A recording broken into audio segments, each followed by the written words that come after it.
डाकिया की कहानी।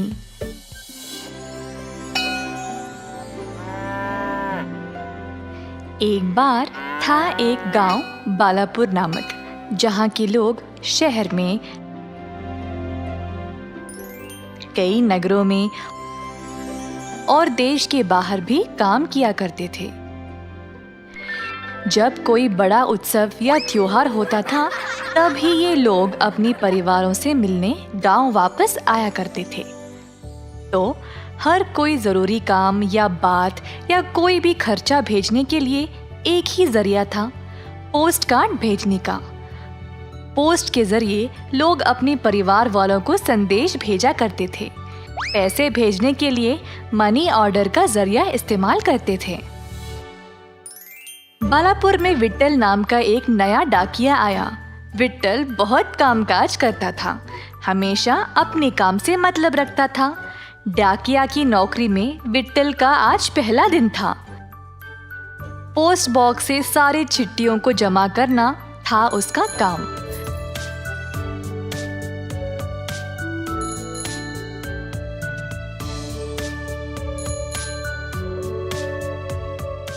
उसने देखा कि सारे पोस्ट बॉक्स एकदम नए लग रहे थे, जैसे कि किसी ने उसका इस्तेमाल ही नहीं किया।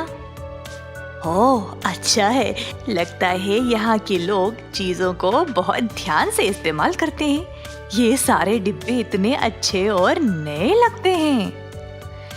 ऐसा सोचकर उसने डब्बों को खोला तो सारे के सारे डिब्बे खाली थे। तो वह अगली गली में गया, वहां के पोस्ट बॉक्स भी खाली पड़े थे, एक भी चिट्ठी नहीं मिली। अंत में विट्ठल पोस्ट ऑफिस की ओर निकल पड़ा, अपनी साइकिल पर इस बारे में सोचते हुए। उसी समय कुछ लोगों ने डाकिया को आते हुए देखा। हे, देखो, डाकिया आ गया। गांव वालों ने महिलाओं को चिल्लाते हुए सुना तो सब लोग खड़े हो गए और वहां पर जमा हो गए। ये सब लोग यहाँ पोस्ट ऑफिस के पास जमा क्यों हो गए? चलो देखते हैं। विट्ठल के पहुंचते ही सब लोगों ने उसको अपने अपने चिट्ठियां उसके हाथ में दे दिए। अरे रुकिए एक मिनट, ये क्या हो रहा है यहाँ पर? आप सब लोग पोस्ट ऑफिस क्यों आए हो? पत्र देने के लिए? हम तो हमेशा ऐसा ही करते हैं। क्या? ये क्या बोल रहे हो आप लोग?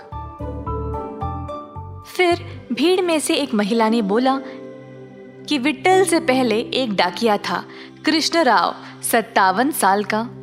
उसने गांव वालों को बोला कि सब लोग अपने अपने पत्र सीधा पोस्ट ऑफिस पर ही दे और वहीं से ले ले। क्या? पर ये तो सही तरीका नहीं है। मेरे बेटे को एक बहुत अच्छी नौकरी छूट गई साहिब। इस परिस्थिति से आपके बेटे की नौकरी से क्या लेना देना? कृष्णराव बहुत ही आलसी डाकिया था।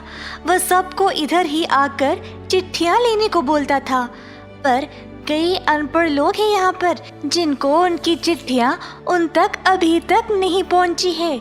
बहुत ढूंढने पर भी नहीं मिला। महिला ने बोला कि उसके बेटे को दफ्तर से जो नौकरी मिलने की चिट्ठी आई थी वो खो गई और इसी कारण नौकरी भी छूट गई। और ये ही नहीं, कृष्णराव की लापरवाही की वजह से कई चिट्ठियां चूहे खा गए।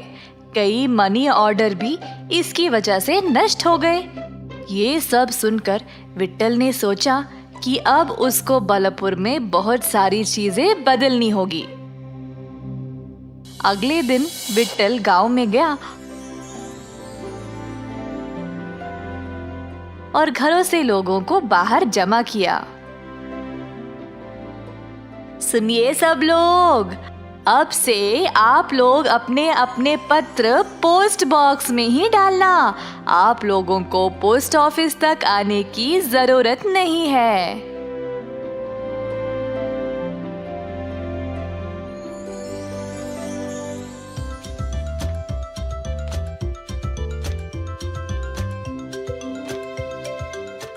बालापुर के गांव में हर एक घर को अपना अपना नंबर नहीं था। तो पत्रों पर सही पता कोई लिख ही नहीं पाता था। तो विट्ठल ने सरकार को पत्र लिखा कि हर एक घर को अपना अपना अनोखा प्लॉट नंबर दिया जाए। उस दिन से विट्ठल हर एक घर जाता था, सबको उनके उनके पत्र देने के लिए, और उनके दस्तखत भी लिया करता था। विट्ठल बहुत मेहनती था और अपना काम जिम्मेदारी से करता था। वो खुद घर घर जाकर चिट्ठियां देने लगा ताकि किसी को भी खुद पोस्ट ऑफिस आने की जरूरत ना पड़े। उसने गांव के एक अच्छे भविष्य के लिए अपना काम किया। सारे गांव वाले खुश थे कि उनके गांव में भी अब विकास होने लगा है। इस कहानी से हमें ये सीख मिलती है कि नौकरी केवल नाम की नहीं होती, ये बहुत जिम्मेदारियों के साथ भी आती है। जो भी अपना काम ईमानदारी से करेगा वह समाज में एक अच्छा नाम कमाएगा। मिठाई वाला। मिथुन सागर नामक एक नगर में था एक मशहूर मिठाई की दुकान, किसान वाला मिठाई।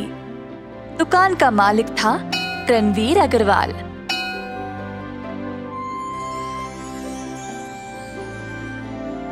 रणवीर अपने बेटे केतन से बहुत प्यार करता था। केतन के साथ एक और लड़का था, शंतन। शंतन अंजया का बेटा था जो रणवीर के लिए काम करता था। अब शंतन तो केतन का सगा भाई तो नहीं था, पर दोनों को रणवीर ने साथ साथ बड़ा किया। केतन ने अपनी पढ़ाई जारी रखा, पर शंतन पढ़ाई छोड़कर मिठाई की दुकान पर काम करने लगा। कुछ महीनों बाद केतन ने भी पढ़ाई छोड़ दी क्योंकि वह अच्छे से पढ़ाई नहीं कर पाया। शंतन दुकान में ही काम कर रहा था और केतन ने बाकी पाठ्यक्रमों में जमा हो गया, जैसे कि मुक्केबाजी, घुड़सवारी, कराटे और बहुत कुछ। बहुत सालों तक केतन संघर्ष करता रहा, पर वह हर किसी में असफल रहा। इसी प्रकार कई साल गुजर गए और केतन किसी भी चीज में सफलता नहीं प्राप्त की। दूसरी ओर शंतन दुकान में काम करके स्वादिष्ट मिठाई बनाना सीख लिया। उसने बहुत मिठाई बेचा और किसान वाला मिठाई को और भी मशहूर बना दिया। उसकी जिम्मेदारियां भी बढ़ गई और उसने दुकान की अच्छी देखभाल की। रणवीर ने दोनों लड़कों को ध्यान से देखा और फिर एक दिन केतन को अपने पास बुलाया। केतन, तुमने 12 साल बिताए कई पाठ्यक्रमों को सीखने में, पर तुमने कुछ नहीं सीखा। कम से कम दुकान के कैश काउंटर को जाकर संभालो, कुछ ना कुछ तो वहाँ सीख जाओगे। ये सुनकर केतन बहुत खुश हो गया। उसको ऐसा लगा जैसे पूरी दुकान उसी की है और हर एक जिम्मेदारी भी उसी की। अगले दिन केतन दुकान पर गया। अपने आप को कुछ ज्यादा ही महान समझकर दुकान पर उसने देखा कि शंतन सब कुछ बहुत अच्छे से संभाल रहा था। किसी ने केतन को भाव ही नहीं दिया और केवल शंतन की बात ही सुन रहे थे।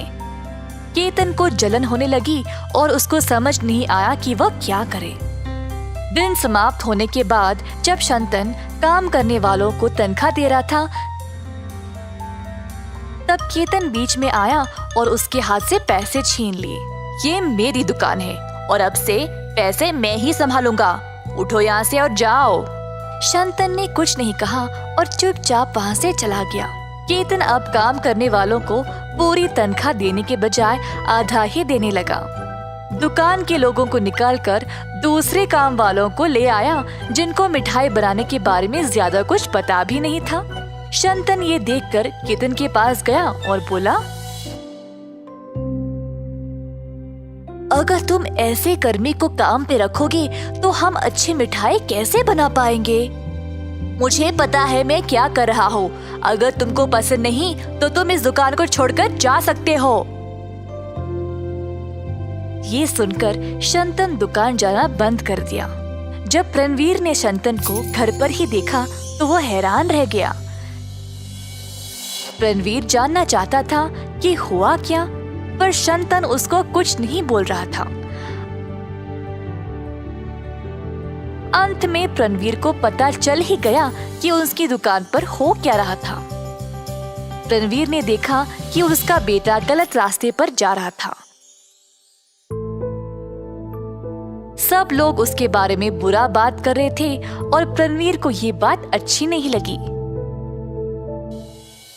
एक दिन रणवीर ने दोनों लड़कों को अपने पास बुलाया। रणवीर ने लड़कों से पूछा कि क्या हो रहा है। शंतन ने अपनी बात बोली, पर केतन अपनी गलती मान ही नहीं रहा था। रणवीर को पता था कि गलत कौन था। वो जानता था कि शंतन की वजह से ही दुकान का अच्छा नाम बना था। अंत में रणवीर ने शंतन को दुकान का मालिक बना दिया। ये देखकर केतन और भी नाराज हो गया। पिताजी, आपने ये ठीक नहीं किया। तुम किसी काम के लायक नहीं हो और उसके ऊपर तुम इतनी ईर्ष्या और गुस्सा दिखाते हो। इस तरह तुम एक अच्छा जीवन नहीं बिता सकते। तुम मेरी एक ही औलाद हो और मैंने 12 साल इंतजार किया तुम में बदलाव देखने के लिए, पर तुम इतने लापरवाह बन गए। अब तुम जो भी कहो, मैं निर्णय ले चुका हूँ। केतन घर छोड़कर चला गया और शंतन ने दुकान की सारी जिम्मेदारी ले ली और उसको फिर से अच्छे से चलाने लगा। बहुत दिन बीत गए और केतन को बाहर भी कोई नौकरी नहीं मिली। घर वापस आकर उसने अपने पिता से माफी मांगा। रणवीर ने केतन को माफ कर दिया और उसको शंतन का सहायक बनाया। कुछ ही समय बाद केतन ने शंतन से बहुत कुछ सीख लिया। दोनों भाइयों की तरह रहने लगे, एक दूसरे की सहायता करते हुए। इस कहानी से हम ये सीखते हैं कि कोई भी काम अगर मन लगाकर करोगे तो अवश्य सफल होंगे। नंदेश्वर नामक एक गांव में रहता था एक आदमी किशन नामक। किशन सब्जी बेचकर अपनी रोजी रोटी कमाता था।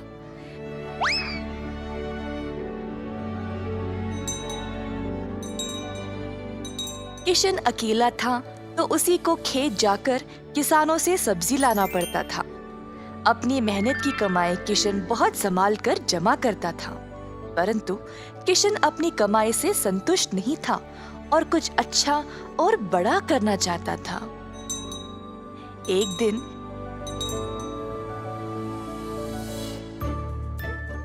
किशन सब्जी बेच रहा था जब एक बूढ़ी महिला अपने सिर पर सब्जी की टोकरी लिए जा रही थी। सब्जी ले लो, सब्जी ले लो। किशन उस बूढ़ी औरत को देखकर हैरान रह गया। ये महिला इतनी उम्र में सब्जी बेच रही है। किशन के सब्जी बेचने से पहले ही बूढ़ी महिला ने घर घर जाकर सब बेच दिया। जब तक किशन पहुंचा, किसी को भी और सब्जी की जरूरत नहीं थी। किशन को बुरा लगा तो उसने सोचा कि वह कल के दिन जल्दी आएगा और कुछ न कुछ बेचेगा।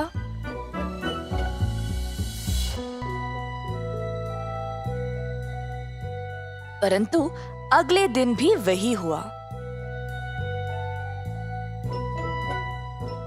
कुछ दिन बीत गए और किशन जानना चाहता था कि यह बूढ़ी महिला इतनी जल्दी सब्जी कैसे बेच रही थी, तो वह उसका पीछा करने लगा। बूढ़ी महिला को पता चल गया और फिर उसने मुड़कर किशन से पूछा, बेटा, तुम मेरा पीछा क्यों कर रहे हो? क्या जानना चाहते हो? आओ पूछो मुझे। मुझे माफ करिएगा, पर मैं हैरान हूँ ये देखकर कि आप सब्जी हर रोज इतना जल्दी जल्दी कैसे बेच रही है। कुछ दिनों से मैं कुछ भी नहीं बेच पाया और मुझे पता नहीं मैं क्या करूँ। मैं तो कई सालों से सब्जी बेच रही हूँ बेटा, और मैं इस काम से कभी नहीं थकती हूँ। तो बेटा, तुम रोज क्या करते हो? मैं किसानों के पास से सब्जी लेता हूँ और फिर गांव में आकर बेचता हूँ। जो भी कमाई है उससे अपना गुजारा करता हूँ। अब आपकी वजह से कई दिनों से मैंने कुछ भी नहीं कमाया। किसानों से सब्जी क्यों लेते हो? खुद की सब्जी क्यों नहीं उगाते? मुझे मदद के लिए कोई नहीं है। मैं एक छोटी सी झोंपड़ी में रहता हूँ और मेरे पास कोई जमीन भी नहीं है खेती बाड़ी करने के लिए। तुम्हें कोई बड़ी जमीन की जरूरत नहीं है। अपने घर के इर्द गिर्द जितनी भी जगह है उसमें ही तुम सब्जी उगाना शुरू करो। मुझे ये बोलने के लिए बहुत शुक्रिया अम्मा। अब केवल उगाना ही नहीं, अच्छे उर्वरक का उपयोग भी करना, तब तुम्हारी फसल अच्छी होगी। किसान सीधा घर गया और अपने घर के चारों ओर बीज बोने लगा। उसने थोड़ी सी भी जगह जाया होने नहीं दी। उसने जड़ खाने वाले सब्जियां, झाड़ियां, लताओं को बोया। कुछ हफ्तों बाद उसके सब्जियां अच्छे से उगने लगी। किशन ने उनको उखाड़ा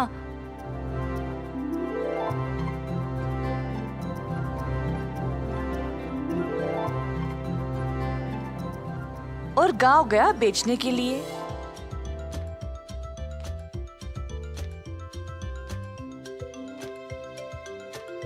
दिन पे दिन किशन को और सब्जी उगने लगी। वह अच्छा पैसा कमाने लगा और सब कुछ जमा करके उसने अपने लिए खेती करने एक जमीन का टुकड़ा खरीदा। किशन अब खेती बाड़ी करने लगा और उसकी फसल अच्छी खासी निकलने लगी। जल्द उसने एक सब्जी की दुकान खोल ली, कई तरह के सब्जियों के साथ। गांव के सारे लोगों को किशन की सब्जियां अच्छी लगने लगी और उसी के पास आने लगे सब्जी खरीदने। किशन ने अब नौकर चाकरों को भी काम पे लगाया और अपनी दुकान को और बड़ा कर दिया। एक साल के अंदर ग्राम प्रधान ने देखा कि कैसे किशन ने मेहनत करके अपने आप को खड़ा किया है। उनको किशन बहुत पसंद आया और अपनी बेटी का हाथ किशन को विवाह में दे दिया।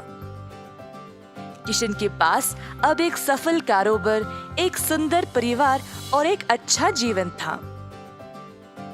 अतः थोड़ी सी बुद्धि और मेहनत से उसका सपना पूरा हो गया।